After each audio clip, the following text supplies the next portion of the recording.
Why I quit coffee. Why I quit coffee. Coffee. If you don't know me, my name is Julia.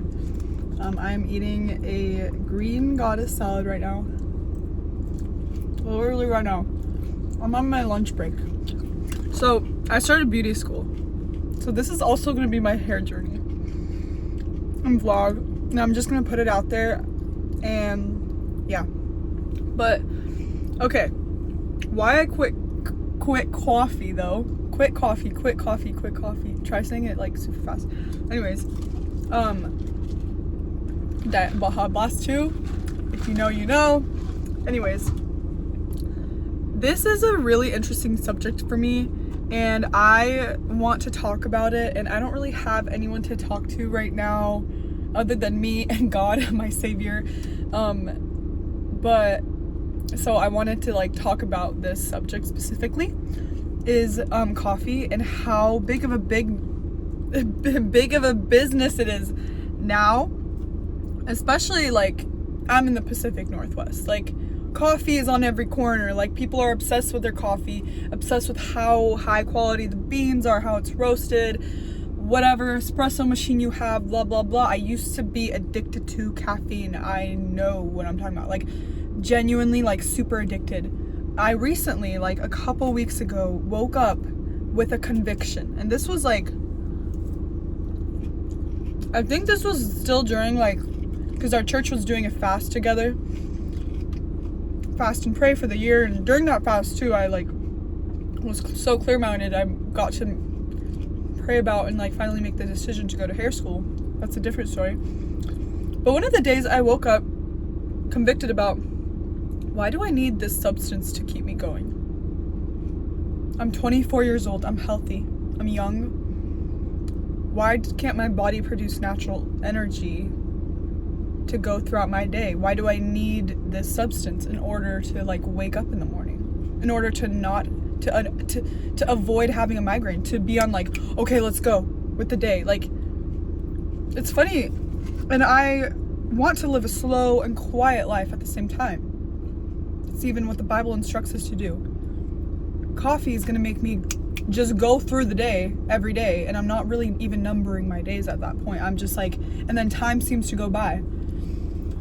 So if you want a slow life, you want this, you notice like, oh wow, I have migraines if I don't have a cup of coffee, like low-key, then you're probably addicted. For me, I know I was addicted. I know people that aren't addicted, they can go days without it and they're fine, and I admire that, and I think that's cool. But if you were addicted, these are some reasons why I quit, and like why it's been one of the best decisions. So here are the reasons. I felt weird that at work I would have a headache already. Like it's already 10 a.m. and I'm like this, and like if someone talks to me or tells me, I'm like, I cannot function until I have that coffee. And even the smell of it, I'd be like, oh yeah, like I need that fix. And before, it's like normal. It's normalized everywhere.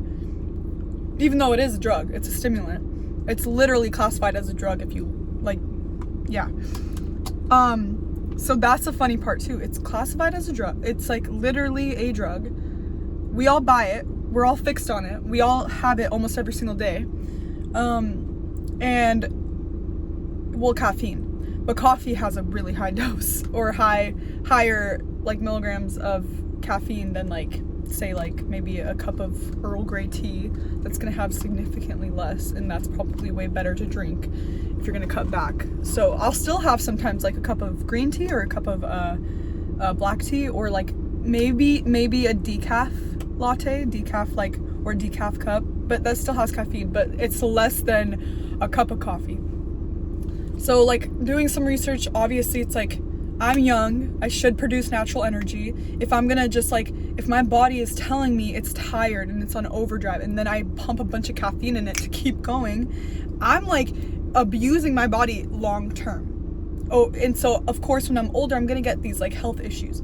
Coffee, it spikes your blood pressure throughout the day. It spikes your cortisol 50% above baseline for like 6 hours of your day, which is like, so imagine, like, yes, in moderation, once in a while, that's fine, but imagine every single day for like how crazy that is, you know what I mean? And so I think that in itself like says a lot. I think for, if anyone's watching and they're like, that doesn't really bother me, then that's fine, because also you're in this life once. But there's also the aspect of like, I remember even mornings where I usually do my like prayer and reading of the Bible, like I'm like, I can't focus until I have coffee. Like, why can't I focus and give reverence to the Lord right now unless I have a substance? Even though he's made me, just like, I can survive without that too, you know? And so that was kind of bothering me.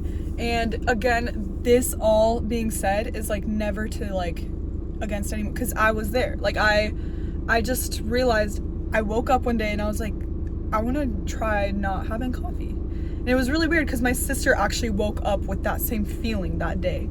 And I like told her, I'm like, I'm gonna try to not have coffee. I don't feel like it's gonna. She's like, what? She's like, I literally woke up with that same feeling. I'm like, and we're like, spirit moves as one. But yeah, so anyways, now I'm a few weeks in, and so it's been new. It's newer this year. It wasn't even on my 2026 resolution list. Like, it literally, I woke up and that was like really like, I needed to do this. It was so random. I never expected I'd be at this point. I never thought of it as something to remove. It was such a part of my daily routine. Now I'm like, can't believe it took so much money from me. It took so much of now I have sustained energy throughout the day. Now I'm literally, sorry, someone's walking by and watching me film myself. Why are you looking straight at me? Anyway. Okay. I have to go back soon, but now I have sustained energy throughout the day. Now I can go, like, I can work out. I don't need a pre-workout. I don't need anything. If I really need something, I'll have a date, like the fruit, the date, or like some form of like healthy sugar. But yeah, and like coffee now is more of a treat, or matcha, more of a treat. Like, I'll, like, if I'm going out with a girl, like, sure, I'll get like a matcha or something, like, but even that, it's like, I'm like, I notice now also when it enters in my system again, if I do like even have a few sips of someone's coffee, anxiety through the roof. Oh, okay, things I've noticed. Anxiety, way low. I didn't even know I was running with so much anxiety. That's the funny part. I had no idea. I thought I'm just going through life and I'm like, oh, I'm so indecisive, blah, blah, blah, like all this. Whoa. Like, the way that affected that was crazy too, because now I feel like I'm so much more clear-minded and so much more like, I just wake up and I go about my day. Like, I'm not a zombie until I have my coffee. So that's crazy. Also, I just feel like my body's like less tense, less stressed out. I'm not always zooming through the day. I feel like every day is going by a little bit slower, but I'm taking it in. Like, time has slowed down. Like, I don't know. In my mind, like, I can, like, there's just so many benefits to it. And then my sleep is a lot better too. Like, just so many things. And like, my body seems like it's functioning on its natural like clock hour, like how it should be, how it was created to function. And so that being said, like, there's so many benefits to it. Like, I can go on and on. And it literally helped me like get back to a place where I can go throughout the day without needing to like go to a coffee shop ASAP on my lunch or something to get me through work. I don't need that for work. Like, my job isn't that like crazy, but I feel like also, like, obviously one small cup a day isn't gonna so bad, but I think for me too, I noticed this too. My hunger is spiked insane way more, because it boosts your metabolism, but then you get hungry faster, or I get hunger spikes, like, because also your cortisol goes up, everything goes up, and then once you hit that like drop, even though your cortisol spiked for the 6 hours of that day still, you hit that drop, and then you're like, oh, and this is just based on like research, like articles I was reading, like, obviously I could be wrong, and if I am, like, forgive me, I'm not a doctor, but I work with doctors, and most of them don't drink coffee throughout they're like avoid it. So that's also like for me, I'm like that says a lot. Like they choose not to consume it, and it can solve so many problems to like withhold it. That's a funny thing too. Like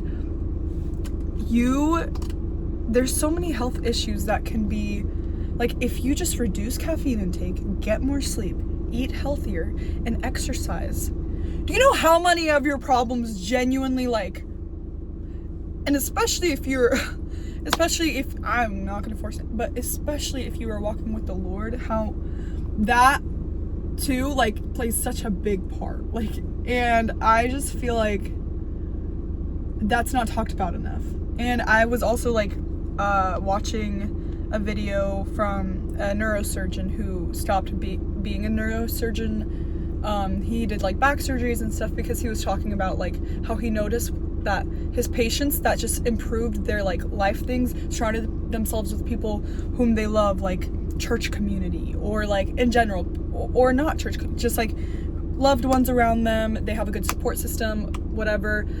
They're like reducing their caffeine, increasing their sleep, eating healthier throughout the day, having some exercise.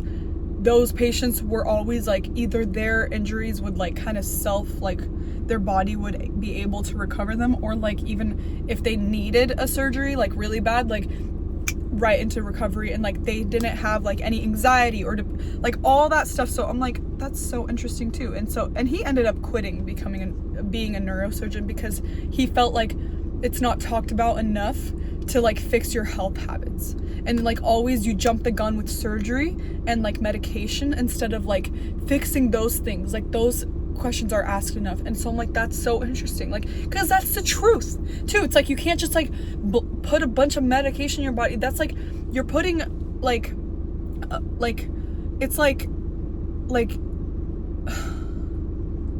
a deep-rooted problem, and you're not addressing that root where it's starting the problem. You're just addressing like whatever like is at the top of it, but the root is just still gonna be happening. You're just like band-aiding the top, and that's not, you know, you want to get down to the root and resolve it so that you don't need to go, but then that's gonna get them out of business, you know what I mean? So anyways, I think that's just a little spiel, but that's why I quit caffeine. What's your experience like? If anyone's actually watching this video, what's your experience like? Like, I've listened to so many podcasts about like people who have quit caffeine, people who continue it, and I'm like, it's so fascinating, and like experiences of people who did quit it and they're like, wow, life is so much better now. And I'm like, I feel the same way. And this all to say, I still consume caffeine. I'll still have teas sometimes if I really need that pickup, but yesterday I had none. So, you know, like you'll go about your day. Like every other day, maybe I'll have a cup of black tea. But like, it's like I'm definitely weaned off of like needing coffee or 2 cups of coffee or sometimes even 3 cups of coffee, you know? Anyways, I'm also gonna document my hair journey here too. And I wanted a platform to do it on, and just to like share my experience and maybe help other people if they even care to listen or watch. But yeah, thanks for watching. That was all over the place and scattered, and I'm sure I'm missing points that I'm gonna like look back and be like, bro, I wish I said that too. Let me think. Well, look it up yourself too. Like I don't have all the information, but like there's so many benefits. So think about it. And think about it. It's a huge business that all of America, a lot of the world is like bowing to. Like, I'll give me coffee. Like, I'm not me till I had my coffee, blah, blah, blah. You can survive without it. You can. You were born without it. Like, you can survive without it. Just saying. And it's still a drug. And it's harder for people, I've heard from multiple accounts, to quit that because they get like legit fever body aches. Like I got like aches. So I did a slow wean. I couldn't do it cold turkey. That's too hard. Cold turkey, respect to anyone who does that, but that's like suffering, legit. If you can just slowly wean off by decreasing your milligrams of caffeine, way better. But yeah, anyways, let me know thoughts, if you comment, or like, I don't even know, experience. I'm not a doctor, you don't have to listen to me, but this is my experience and I'm allowed to speak it too. So, yeah, stay blessed. I can't wait to post more videos and be more active on this. Okay, bye.